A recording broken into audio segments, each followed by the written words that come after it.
គ្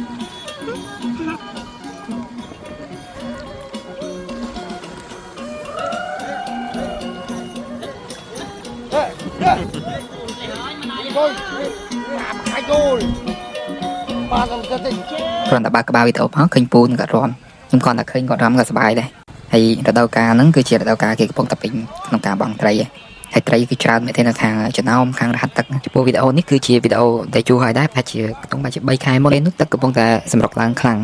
ហើយបច្ចុប្បន្ននេះគឺទឹកបានស្រកអស់វិញហើយ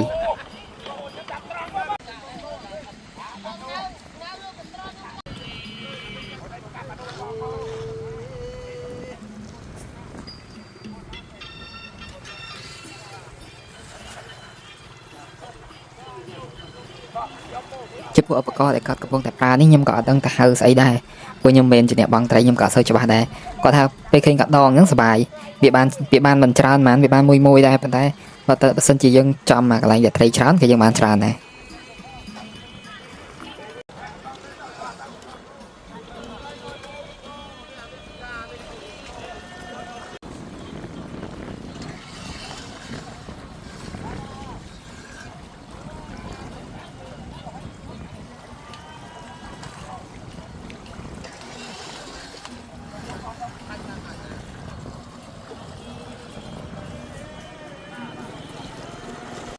ក្រៅពីបង់ត្រីខ្ញុំក៏ឃើញមានការស្នោនៅតាមមាត់ស្ទឹងហ្នឹងក៏ច្រើនដែរហើយបើសិនជាយើងមានកង់ឡានតបេះអូសប្បាយបេះជាពិសេសលក់ទឹកគ្រឿងឬក៏យើងអាចធ្វើបុកល្ហុងអីញ៉ាំជាមួយការស្នោក៏ឆ្ងាញ់ដែរ